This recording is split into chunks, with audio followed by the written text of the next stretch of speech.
5. Family.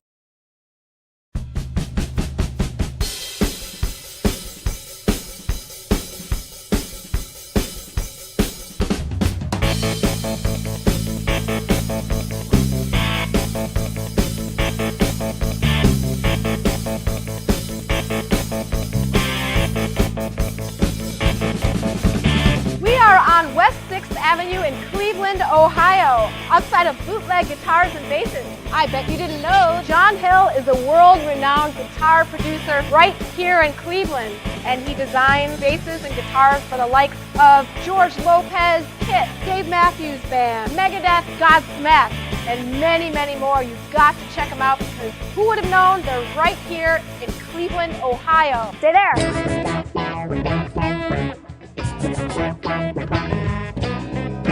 Watch me!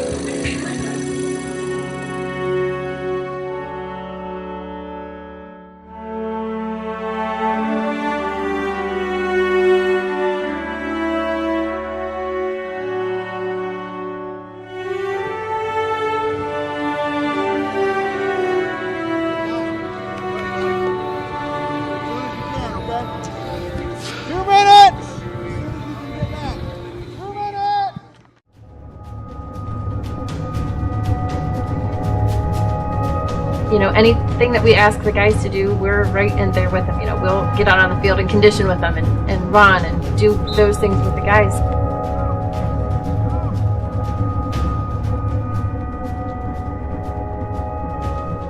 My role is much more of a quiet role. When somebody, you know, either gets corrected or is feeling down, I kind of go back around and kind of put my arm around him. And I don't want to say the mom-dad approach, but I'm kind of the mom in the situation. And, you know, kind of the nurturer and try to get them back in the right frame of mind. My church has actually asked me, who do I play for, and because they know how football players are now, and I told them it's nothing like that. It's a big family. Basically, I've always been a believer that you can't say things if you're not going to follow through with them. And we try and do that with our faith as well as with the football team. I kind of build them up so that they can hear the message that he's trying to get across to the team. I'm seeing the results of what they're making me do, and I want everybody else to enjoy what I'm getting as well. So we practice, we pray together, we eat together, we go out and have fun together. It's a big family. You should have seen the dance floor cleared out of all the women all at once. I started dancing like this. Whoosh! It's like I parted the Red Sea or something. I am!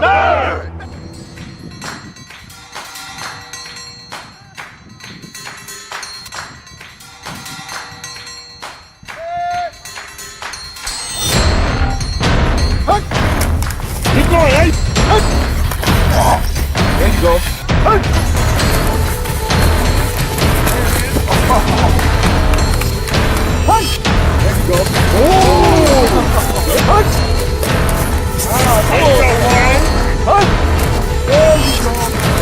Hands and feet. There you go. There you go. Stay.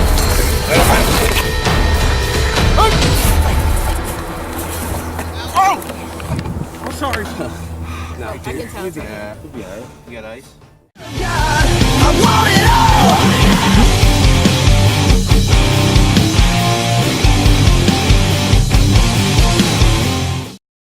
Hi, I'm Amber Shelley and welcome to Double D News.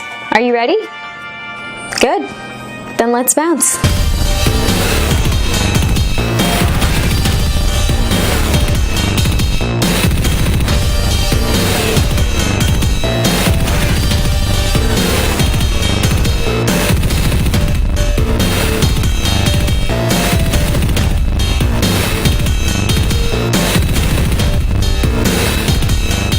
Slate.com's Will Oramus wrote Facebook's like affair with brands is over.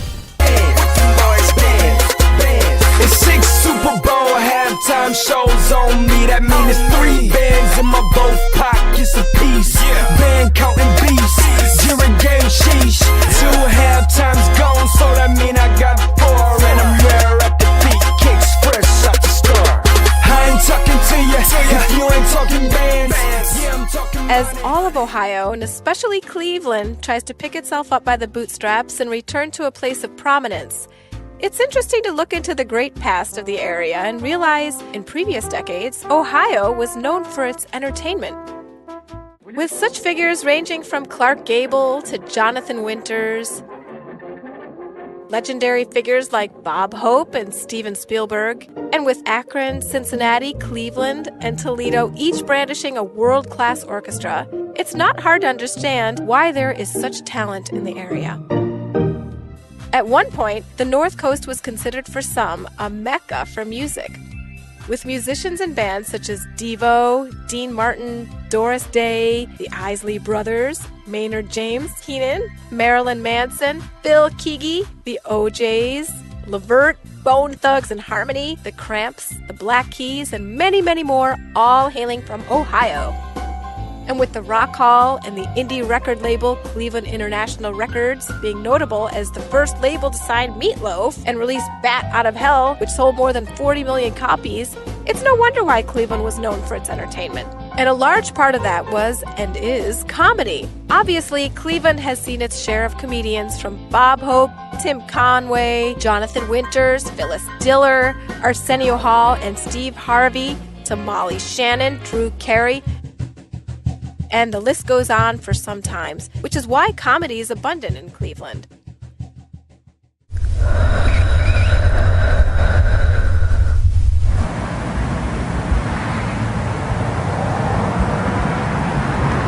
Hey, remember me?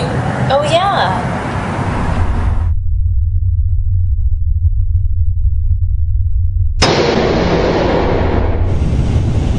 So tell me about Violet. Well, there isn't anything to tell, really.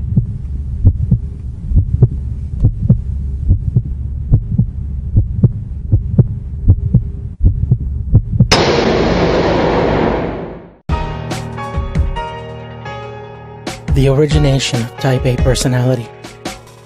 We all know Type A personality means a person who is impatient, stubborn, and wants everything his way and right now. Well, this is the origination of that term.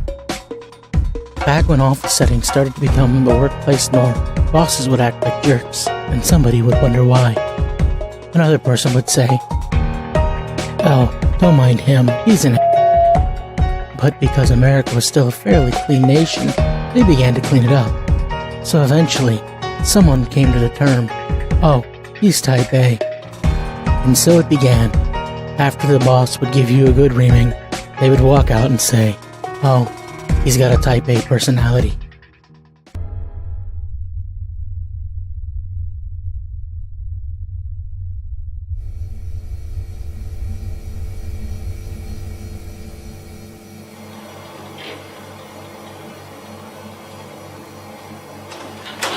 Heather, honey, wait till you see everything I got.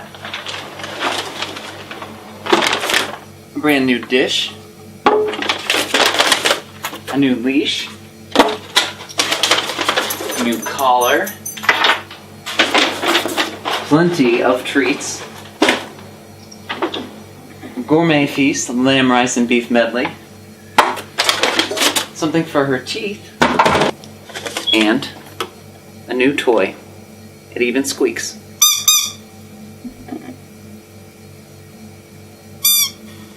You don't think it's cute? It's adorable, but it has to go back. All of it. Go back. Why? I tried. I really tried, but this just is not going to work. What happened? She whined and howled all day long. She fought me every time I tried to put her in her room. She peed all over the floor, the living room floor. I told you bringing home a stray was a bad idea. She's probably just scared. I mean, she's young and in a new house with new owners. I know, but... But you're afraid to get too attached to another pet after what happened in the last one. I mean, silly, right? No. The day Ginger got out and ran into the street was one of the worst days of both of our lives. I can still see the truck coming. She was so scared. I know. But there is nothing we can do. But that'll never happen again. That's why I made sure to get everything we need so that she'll have a safe and happy home here. One she'll never want to run away from. You think so? I promise. she in her room now? Yeah. Well, then let's bring her some dinner.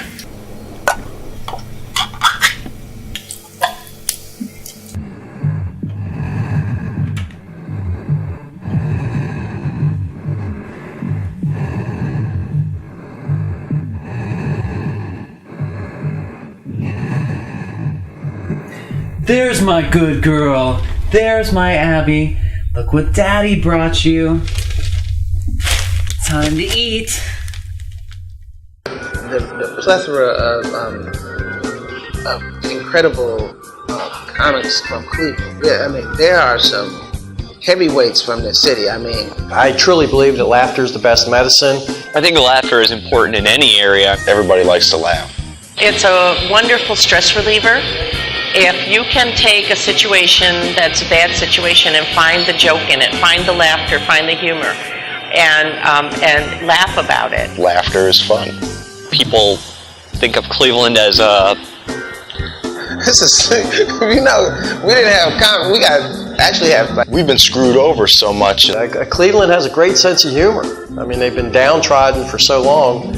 I suffered with depression all through my 30s, and I learned how to find the humor in situations. I think that's where the greatest comedy comes from, when you're able to shed light on darkness. They're able to take that and conform it into something that is, most of the time, humble. I pretty much can't afford to leave right now, but I had no intention on staying here. I was going to just get myself together and give myself about a year. And I was like, no, be energized, go back to LA.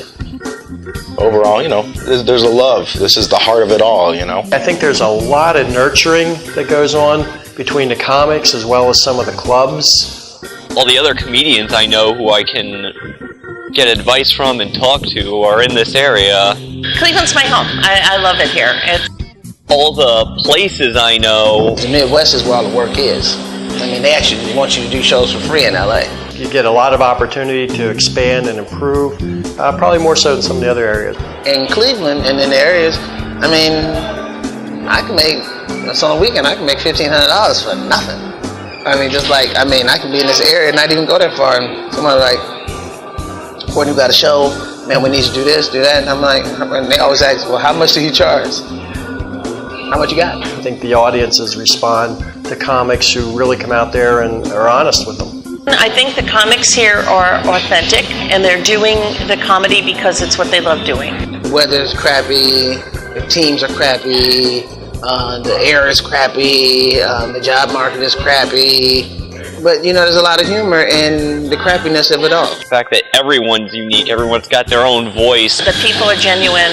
I truly believe that laughter is the best medicine. The fact that we're like the ass end of a joke. If people aren't laughing, you know, they've got problems.